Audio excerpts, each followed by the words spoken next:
Bienvenidos, queridos amigos, a una nueva edición de este programa que se llama Marcando el Norte.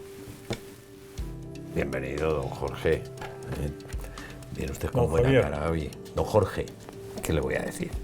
Un ingeniero pintado de historiador, con una carrera política impresionante, muchos años de diputado, ha toreado a no sé cuántos presidentes del Congreso y cuando le dicen que se le acaba el tiempo, él sigue y claro, está entrenadísimo como para hacerme caso a mí. Pero hay que seguir. Estamos con la serie de San José y le dejamos en Egipto y nos quedamos con el compromiso de contar qué es lo que pasó en Egipto. Usted dirá. Bueno, en primer lugar, la huida a Egipto. La huida a Egipto, como diría aquel, tuvo su trámite, ¿eh? Es decir, hay que pensar que el ejército de Herodes pues, tenía órdenes estrictas de eliminar a todos los niños, el Mesías iba a ser varón, niños de 2 años para abajo. El linaje de David, del rey David, pues estaba fundamentalmente en Belén, la matanza de los inocentes, pero también tuvieron conocimiento de que, en fin, aquel matrimonio y aquel niño que había nacido en las afueras de Belén, que adoraron los pastores, que vinieron unos hombres que se les veía de un alto linaje de tierras extranjeras y qué tal, pues que aquellos habían desaparecido, habían huido. Eso le costó al jefe de la guardia correspondiente de Herodes, le costó pagar su precio el que se hubieran escapado, ¿no? Pero es evidente que conscientes de que habían huido, pues estaban alertados los soldados de Herodes ellos no sabían que habían huido a Egipto, pero en las afueras de Belén y en todos los caminos y trayectos razonables controlados, ¿no? Y entonces, pues hay que pensar que la Virgen, pues bueno, ellos huyen, como sabemos, camino del exilio de Egipto, muy bonito, ¿no? Con el burrito, y con el burrito con el que habían venido de Nazaret a Belén, ¿no? Y con ese burrito, pues irán hasta Egipto, lo cual son unos cuantos kilómetros, y con un perro, Dacú, al que el niño Jesús, le llamaba Dacú, ¿no? Es conmovedor cómo el niño y la Virgen miraban al perrito y el cariño que la Virgen también tenía por el burrito, ¿eh? A mí me conmueve, ¿eh? La lectura conmueve, yo reconozco que la lectura del libro de la sombra del Padre. Exactamente, conmueve la descripción, cómo lo va haciendo y cómo la Virgen, pues con el cariño, cómo trata, cómo limpia cuando...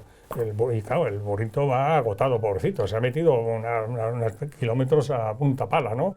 Bueno, y ha estado junto con el buey ahí en el nacimiento del Señor y el perrito ahí, como vemos en la iconografía, en las pinturas, ¿no? Del nacimiento en Belén y tal.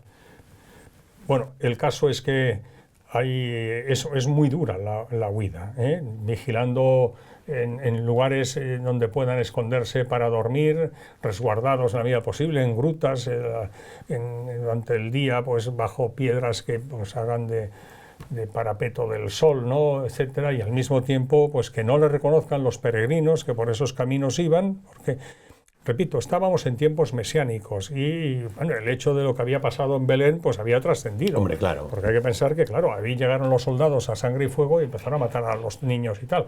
Claro, aquello trascendió, ¿no? Y si te cogen a 30 kilómetros también claro, te matan. Claro, y entonces ver ahí a un señor con una joven y un niño, pues oiga, verde y con asas, blanco y en botella, ¿no? Pues, o sea que era el tema clarísimo, ¿no? Y por lo tanto tenían que ir con unas precauciones extraordinarias, es decir, precauciones frente a posibles delatores, frente a los perseguidores y frente a lo angosto del camino, del clima. Fue tremendo, ¿no?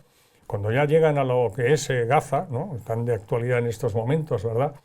A lo que es Gaza, pues ahí tienen un encuentro con unos soldados, y que los identifican claramente.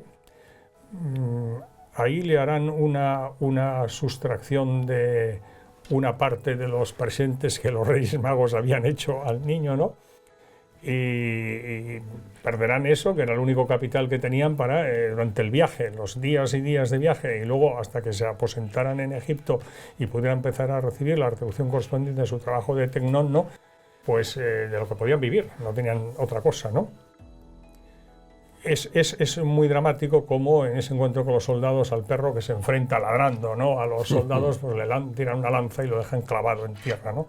Y como el niño Jesús y sobre todo la Virgen, que es más mayor, claro, pues el dolor que le produce, ¿no? Es una cosa muy, si se quiere, muy sensiblera, ¿no? Muy emotiva, ¿no? Es de sentimiento, pero es muy tierno, es muy tierno.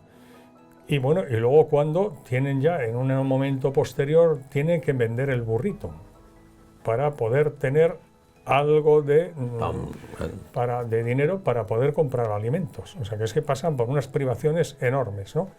En Egipto estarán hasta los 9-10 años de edad del niño, según esto.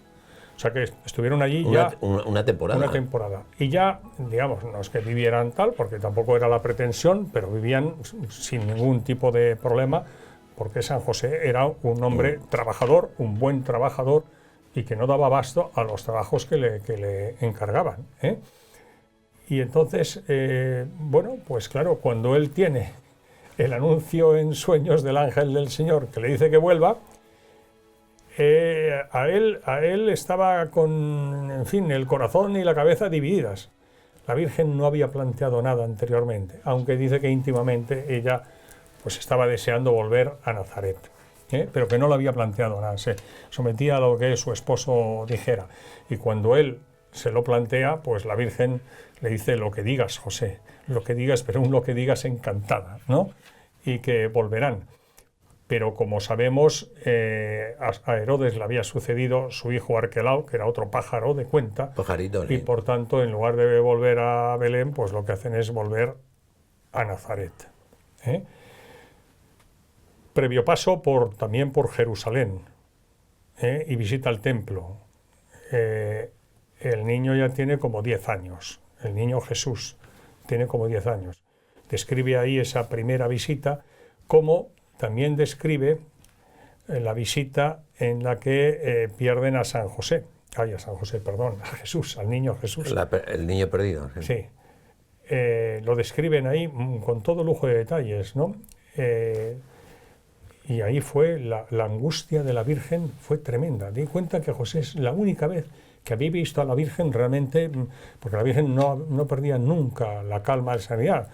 Con sufrimiento, con dificultades, su vida está llena de contrariedades desde el primer momento, y muy especialmente desde la Anunciación y su fiat, ¿no? Pero la angustia que la Virgen vive cuando se pierde el niño, esos 3 días, lo describe con todo lujo de detalles, y cómo San José, que obviamente estaba muy preocupado pero describe cómo San José percibía la angustia de María de una manera que no la había visto en ningún momento de los 10 años anteriores, ¿eh? O sea, la Virgen ahí tuvo ya un anticipo de lo que será después, durante esos 3 días, lo que serán los 3 años de la vida pública de Jesús y finalmente de la pasión, ¿eh? Bien.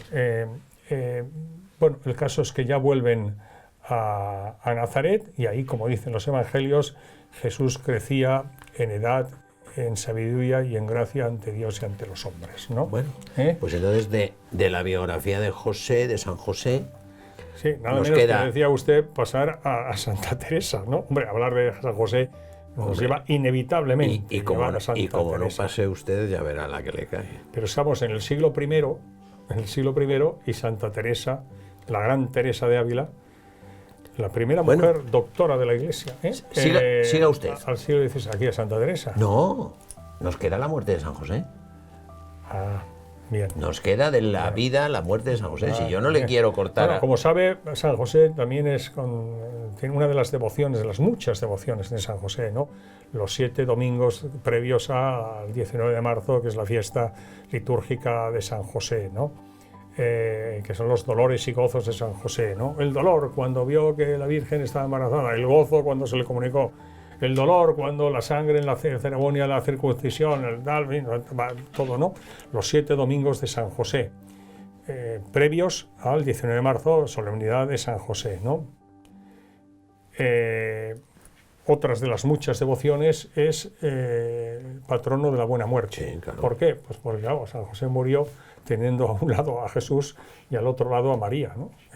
Una mano entre las manos de Jesús y la otra mano entre las manos de María. Claro, mejor compañía que esa es imposible, ¿no? Y entonces, bueno, pues que la muerte de San José efectivamente va describiendo como ya unos años antes, como digo, se entiende que es a los 30 años de Jesús, que es cuando va a empezar su vida pública. De esos 30 años, 10 los han vivido entre Belén y el exilio, los otros 20 años los han vivido en Nazaret, ¿no?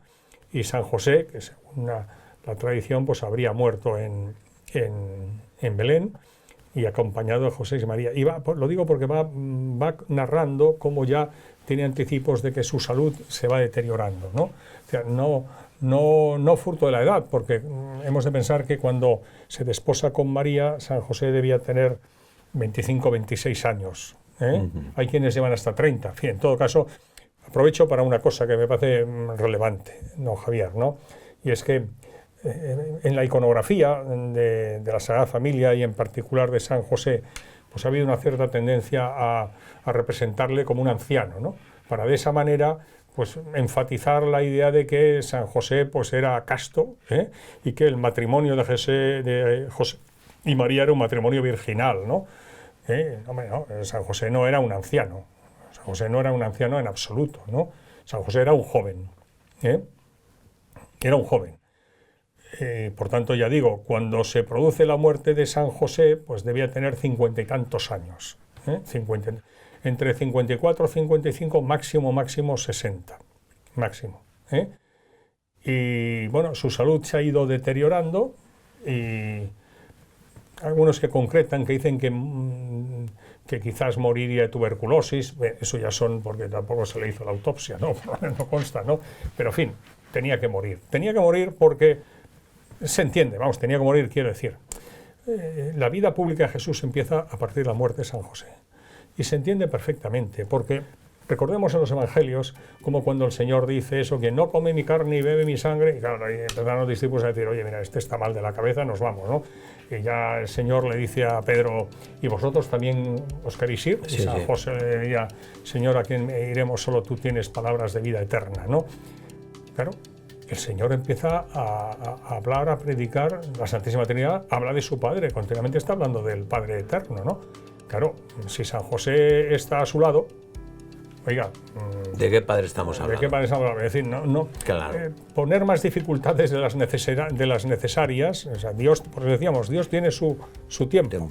Sí, no se entiende. Y para la economía, que dicen los teólogos, la economía de la salvación, es decir, para el designio de providencia sobre la salvación, la redención del género humano, pues convenía, era prudente para adaptarse a la razón humana del momento, pues que San José ya no estuviera con vida cuando empieza la predicación pública de Jesús, ¿no? Recordemos que en la última cena, el Jueves Santo, les dice muchas más cosas. Sí, os tendría que contar, lo narran en el prólogo del Evangelio de San Juan, ¿no? Pero no cabrían en el mundo todos los libros que recogen. Una pregunta. Eso dice San Juan. Y dice el Señor, pero no estáis preparados para conocer. El Espíritu Santo tal, ya os irá. Entonces, hay una economía de la salvación, es decir, una pedagogía para ir dando a conocer el misterio de la redención, el misterio de la salvación del género humano. Y a esos efectos, pues los 3 años de vida pública de Jesús, hablando del Padre, Padre, para que todos sean uno, para que tú y yo y tal, hombre, con su padre legal, José, ahí al lado, pues para aquellas mentes era muy complicado, ¿no? Y para los siglos posteriores, me permito solo hacer una postilla al respecto. El primer dogma mariano, Maternidad Divina de María, es en el siglo V. Hablábamos antes, un dogma tan importante como el dogma de la Inmaculada Concepción, a mitad del siglo XIX. Sí. O sea, transcurren en un caso 5 siglos. 1800 años. Entonces, 1854 por tanto, que la años. figura y el misterio de la sombra del Padre, San José, se tiene que ir develando. De hecho, el filósofo y católico francés Jean Guiton dejó escrito, dice, De San José sabemos muy poco todavía. Se ha de develar mucho de la sombra del Padre, que es José. La gloria de San José no es más que incipiente, pequeñísimamente conocida. Cuando se conozca del todo, claro, es que escribió Jean Guiton, ¿no? Porque, repito, es decir, después de Dios, ya María, y pegadito a María San José. Y de San José, pues... Empezamos a saber. Y efectivamente, del siglo I, bueno, pues ya en los siglos anteriores se van, y hay santos y tal, y la devoción a San José, pero el que marca el momento y la persona que marca el cambio de rasante de la historia, del camino de la historia, en cuanto al conocimiento y devoción a San José, es Santa Teresa de Jesús, siglo XVI. Santa Teresa, sin duda de ningún género, es el instrumento, es el instrumento elegido por la providencia en el siglo XVI para que San José entre en la historia moderna, ¿no? Entre en la historia moderna después de la cristiandad, los 15 siglos de los 1000 años de cristiandad, y después de la Edad Antigua, estamos en el siglo XVI, y que Santa Teresa tiene ese papel. Estoy yo recordando que Santa Teresa, el convento que funda, se llama San José, ¿no? Efectivamente, el 24 de agosto, fiesta de San Bartolomé del año 1562, Santa Teresa, con 4 carmelitas, sale del convento de la Encarnación en Ávila para comenzar la reforma teresiana del Carmelo, que comienza con la fundación de San José. En Ávila. En Ávila. Santa Teresa fundará 17. Además del primero, San José de Ávila, impondrá el nombre de San José a 11 más. Ah, o sea, no solo al de Ávila. No, a 11 más.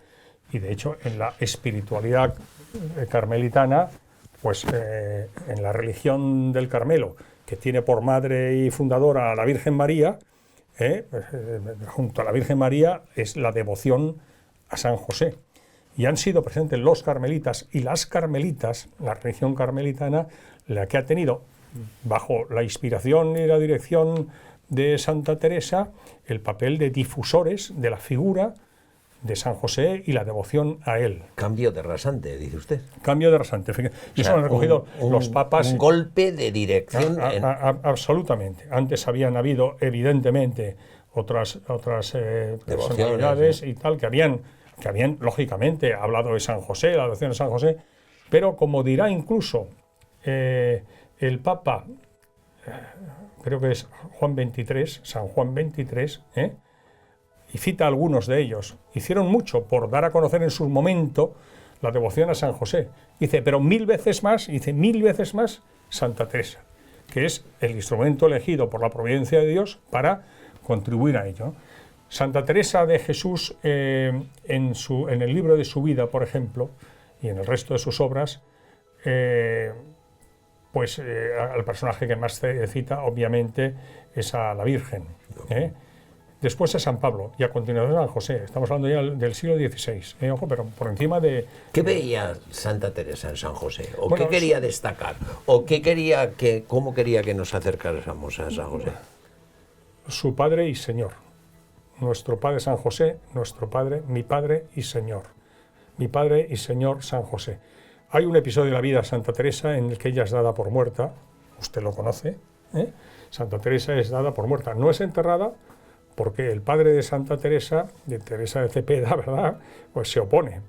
Pero es San José quien la resucita y la salva. Ahí es un momento en la vida mística de Santa Teresa, un momento definitivo. Ella consideró que todas las fundaciones fueran hechas bajo el patrocinio de San José. De hecho, en sus caminos por España, para las fundaciones siempre irá acompañada de una imagen de la Virgen y una imagen de San José, a quienes pondrá para cuidar como porteros de los conventos que va fundando, de los 17 que funda, 16 tras San José. Y sin ningún género de dudas, afirmando que todas las fundaciones, todas han sido hechas bajo el especial patrocinio y con gracias innumerables de San José. Tendrá muchas revelaciones de Jesús, de María, donde le dicen lo que le complace a Jesús y a María, el culto y la gloria que da a San José, Teresa y sus hijas carmelitas, obviamente. Yo me voy a permitir hacer referencia a algunos aspectos breves, porque no hay tiempo, ¿verdad? No, 5 minutos le doy. A Santa Teresa de Jesús, que son de un carmelita que en el año 2012, con ocasión del 450 aniversario de la fundación de San José de Ávila, que hemos hecho referencia, fue el 24 de agosto, San Bartolomé de 1562. En el 400 aniversario, que fue el año 1962, el Papa Juan XXIII, San Juan XXIII, el 18 de marzo, en la iglesia de Santa Teresa de Roma, lo conmemoró, el 400 aniversario de San José.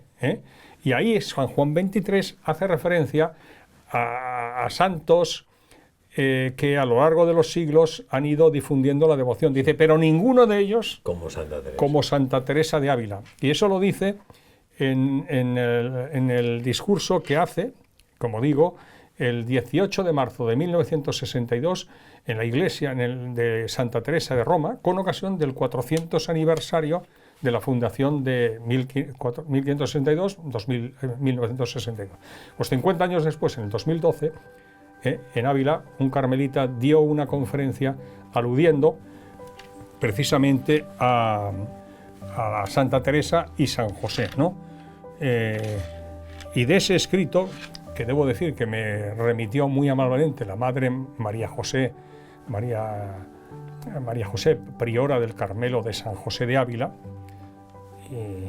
muy querida, y madre Julia, que ha sido la priora durante muchos años del Carmelo de San José de Ávila, muy querida, pues durante la preparación de estos programas, pues claro, llamé para decirles, vamos a dedicarle, don Javier y un servidor, un capítulo de la serie, como es evidente, a la Santa Madre Teresa. Don Jorge, cuente con nuestras oraciones. Digo, sí, además de las oraciones, envíame algún texto. Y entonces me envió este texto que consideran ellas, que de los muchísimos que hay, pues sintetiza ejemplarmente la misión de San José en el Carmelo, por medio de Santa Teresa, ¿no?